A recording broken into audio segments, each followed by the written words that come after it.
qui arrivait là, donc un peu après le médiocral. Voilà, bon, il y avait embouteillage sur la ligne. Qu'est-ce qui allait se passer après? On ne savait pas trop quand même. Vous vous souvenez, les anciens en 2013, quand on commençait à être un peu inquiets, surtout qu'on avait l'exemple de la Grèce, avec le déni de vote, l'extrême droite qui augmentait en Grèce, hein, le parti néo-nazi, Obdoré, qui grimpait à 15%. Plus 6.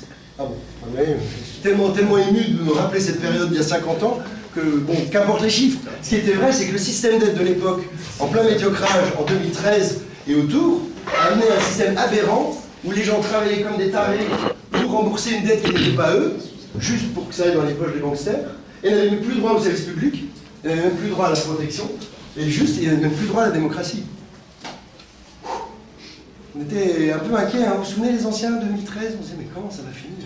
Et bien justement, c'est l'objet de cette conférence. Alors on va un peu raccourcir parce que je crois que ma volubilité sénile m'a fait un peu déborder.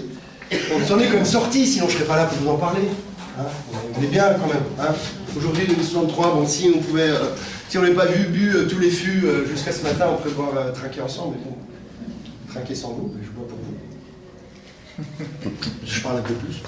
Donc rapidement, quand même, pour situer, on se doute bien que si on peut en parler maintenant joyeusement, si en 2033 on a mis fin au debt system grâce à toutes les actions, c'est parce qu'on s'est bougé. Hein. D'ailleurs, je crois qu'en 2013, il y a 50 ans, quelque part en Tunisie, quand il y a eu un forum social, peut-être certains parmi vous y étaient, ben là on a échangé des arguments, il y avait Feu CADTM qui à l'époque était assez actif, il y avait des arguments, donc on a commencé à comprendre ça, à l'expliquer, il y a même des gens un peu hurluberlus qui faisaient des grands moulinets de bras pour expliquer ce qui se passait, enfin voilà, on a quand même essayé un peu mieux comprendre le principe de la dette, et puis on s'est aussi inspiré de l'histoire.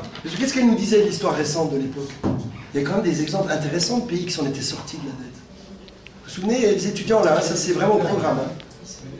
L'Islande, oui, alors l'Islande c'est laquelle? C'est celle-ci. Hein, on reconnaît bien un Islandais, typique, hein, qui a un peu feu chaud derrière. Et ben, les Islandais, en 2009, qu'est-ce qu'ils ont fait? Ils ont dit on ne paye pas. Est-ce qu'ils ont été rayés de la carte? Non.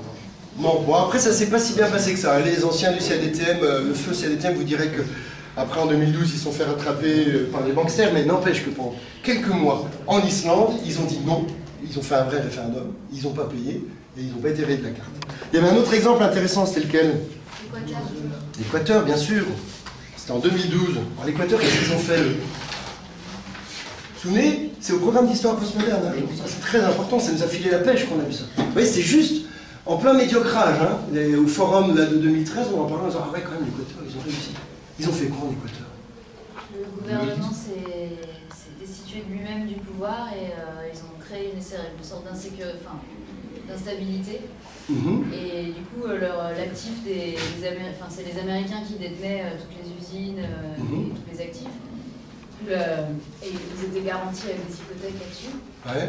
Et donc, voyant cette instabilité, les hypothèques ne valaient plus rien, donc tout a chuté et l'Équateur l'État a pu racheter tous ces actifs à valeur moindre. C'est pas ce que j'ai vu dans le livre d'histoire postmoderne de mon petit-fils, mais on peut mélanger un peu, parce que de toute façon, l'important c'est que les exemples, vous pouvez peut-être parler de cet exemple-là, non?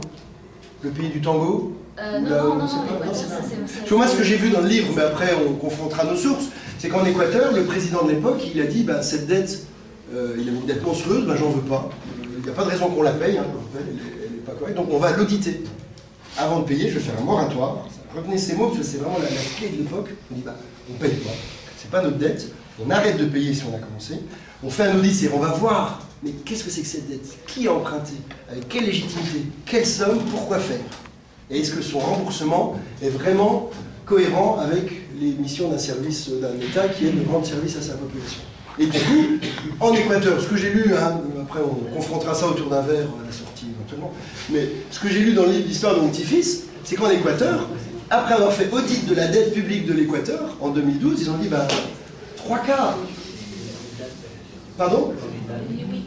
Bon, les dates c'est faux, mais c'est pas c'est le livre d'histoire de mon petit-fils qui doit être un petit peu... il a fait trop de gribouillis dessus. Les dates c'est pas très important il y a 50 ans, donc... mais retenez qu'un pays, l'Équateur a réussi à faire un moratoire, un audit, et du coup, c'est combien? C'est 75% qu'il a refusé de payer? Ah, je vois que notre référent... Non, en réalité, ils se sont appuyés sur les accords de Kyoto qui demandaient que les pollueurs payent. Et à partir de là, l'Équateur a demandé de mettre 20% de l'économie pétrolifère sous le coup, de quoi qu'il ne pouvait plus se faire, et que ce soit donc les autres pays du monde qui payent. Et là où l'Équateur est en danger, c'est que les autres pays du monde ne payent pas. Ça c'est très intéressant parce que c'est ce qu'il a lu dans le livre d'histoire postmoderne, c'est ce qu'on disait en 2013. Mais nous, ce qu'on retient maintenant, 50 ans plus tard, c'est qu'on avait des exemples, avec toute la complexité, bien sûr, qui intéresse les archéo-économistes, ceux qui veulent comprendre comment on avait fait pour être aussi bête à l'époque. Il n'empêche que maintenant, en 2063, on retient le fait qu'il avait été possible de refuser de payer, et de payer, d'arrêter de payer, d'auditer la dette, de voir ce qu'elle avait d'illégitime, et du coup de payer beaucoup moins ou même pas du tout.